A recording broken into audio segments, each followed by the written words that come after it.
खुलुमबाय बे समाव बडोलेण्ड इंखं टेलिभिजननि स्टुडिय'आव आं मिथिका नार्जारी दिनै मोनाबिलिनि गाहाय रादाबफ्राव दङ। गग्रापार थानानि असी बिमान रयनि साख्रिखौ दानबाय। खारखुमानानै थानाय बिमान रयनि बागै खौरां हरग्रानो डिजिपिआ बान्था फोसावदों। हिमन्त बिश्व शर्माया आसामनि दैबाना थासारिखौ लानानै गाहाय मन्थ्रिजों सावरायदों।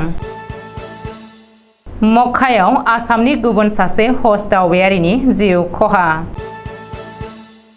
माजबाटआव रेल लामा होबथादों। गुणोत्सवआव C आरो D ग्रेड मोननाय फरायसालिनिसिम सोलोंथाइ बिफाननि जर'खा बिथोन। दानिया फैदोनि आबुं रादाबाव।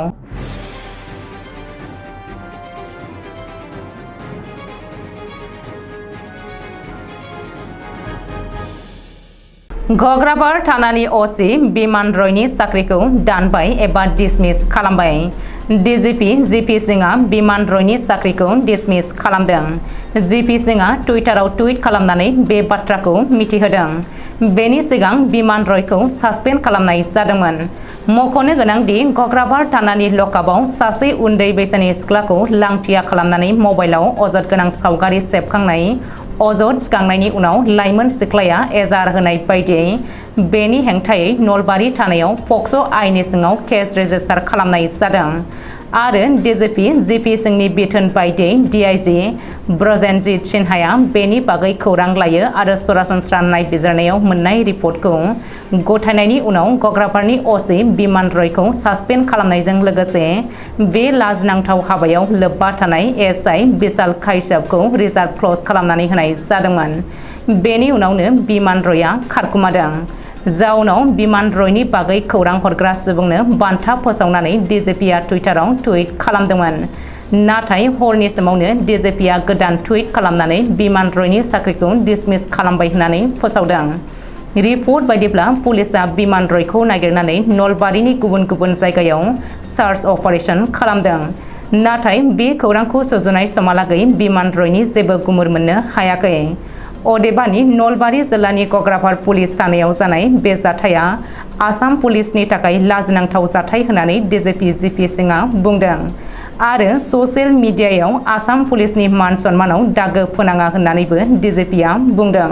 सुलुङाव फोरमायथिनाय बायदिब्ला 2017 मायथाइयाव बक' थानायाव थानाय समाव बिमान रयआ एरेस्ट खालामजादोंमोन।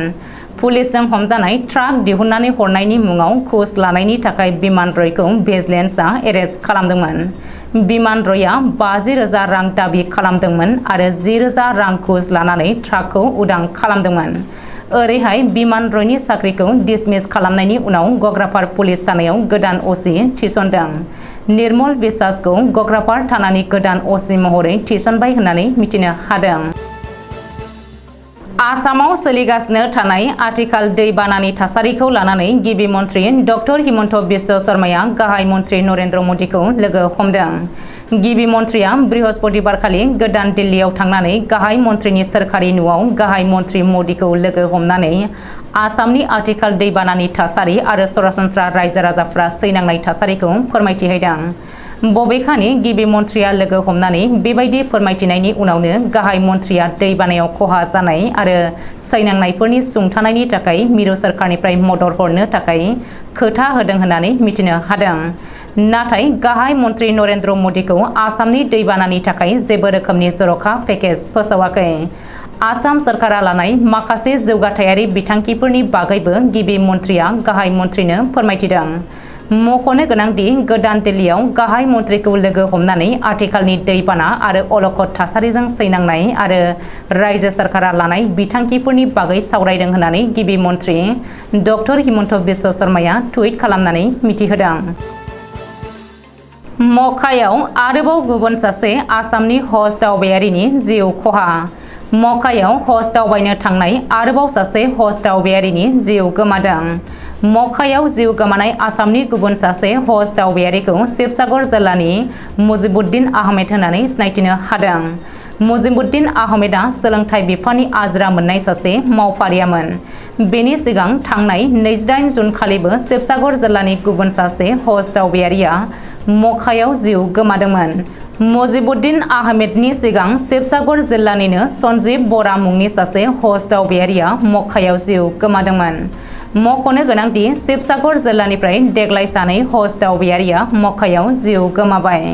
मिथिनो हानाय बायदिब्ला आसामनि सानै हज दावबायारिनि अनगायैबो लखिमपुर जिल्लानि गुबुन सासे हज दावबायारिया मक्कायाव जिउ गोमादों। बबेखानि लखिमपुरनि शफिक आहमेद मुंनि हज दावबायारिजों लोगोसे मक्कायाव आसामनि साथाम हज दावबायारिफ्रा जिउ गोमादों होननानै मिथिनो हादों। उदालगुरि जिल्लानि माजबादआव रेल लामा होबथादों। गोजान लामायाव थांग्रा रेलगारिफोरखौबो माजबाद स्टेशनाव लाखिनांगौनि दाबिजों माजबादआव रेल लामा होबथादों। मिथिनो हानाय बायदिब्ला ओनसोलनि माखासे सुबुंफोरा दिनै फुङावनो माजबाद रेल स्टेशनाव शताब्दी एक्सप्रेस रेलगारिखौ होबथानानै बायदि बायदि स्लगानजों हस्रि गावनानै अख्रां गोमसार होयो। माजबाद रेल स्टेशनाव गोजान जायगायाव थांग्रा रेलगारिफोरनिबो स्टपेज होनो दाबि खालामनानै माजबाद ओनसोलनि रायजो राजाफ्रा रेलवे बिफाननो गोसोखांलाय गथायदों होननानैबो मिथिनो हादों। सुलुङाव फोरमायथिनाय बायदिब्ला माजबादआव रेल होबथानाया 3 घन्टा जानायनि सिगांनो पुलिस आरो सोमावसारग्राफोरनि गेजेराव एना-एनि जायो। पुलिस आरो रैखाथि बिफाना रेल लामा होबथानानै सोमावसारग्राफोरखौ रेल लाइननिफ्राय होख्रांहरनानै सोमावसारनायखौ गेजेर ससेयावनो फोजोबहोयो। ओरैहाय बे सोमावसारनायनि दाबिखौ मानिनानै लायाब्ला उननि समाव फिन रेल लामा होबथानानै सोमावसारनाय हाबाफारिफोर लाफिननाय जागोन होननानै सोमावसारनायाव बाहागो लानाय सुबुंफ्रा रेलवे बिफानखौ हुमखि होदों।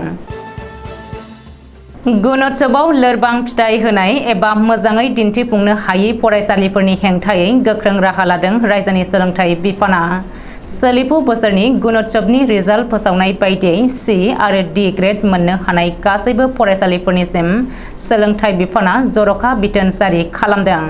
सोलोंथाइ बिफाननि बे बिथोन बायदियै गुणोत्सवआव C आरो D ग्रेड मोननो हानाय फरायसालिफ्रा सनिबारखालि सरासनस्रा क्लास जोबनायनि उनाव फरायसाफोरखौ 1 घन्टा बांसिन सम फरा फोरोंनांगोन फोरोंगिरिफ्रा। बबेखानि सनिबारल' नङा, बैफोर फरायसालियाव रबिबारखालिबो 2 घन्टा सम क्लास जागोन। गोलोम बोथोरनि बन्दनि समावबो रेहाय मोननाय नङा गुणोत्सवआव C आरो D ग्रेड मोननो हानाय फरायसालिनि फोरोंगिरिफ्रा। गोलोम बोथोरनि बन्दनि समावबो गिबि 10 सानाव फरायसालियाव क्लास लानांगोन आरो गासैबो फोरोंगिरिफोरानो फरायसालियाव नुजाथारनांगोन होननानै मिथिनो हादों। आसाम सोरखारनि सोलोंथाइ बिफाना बे गोख्रों बिथोनखौ होनानै गासैबो फरायसालिनि गाहाय फोरोंगिरिनो नटिस दैथायहरबाय। फारिलाइयाव थानाय एबा गुणोत्सवआव C आरो D ग्रेड मोननो हानाय फरायसालिफोरनो डिस्ट्रिक्ट एडुकेशन अफिसारनि जोहै बे नटिसखौ दैथायहरदों। दिनै मोनाबिलिनि रादाबा एसेनोसै। गोजोन्थों।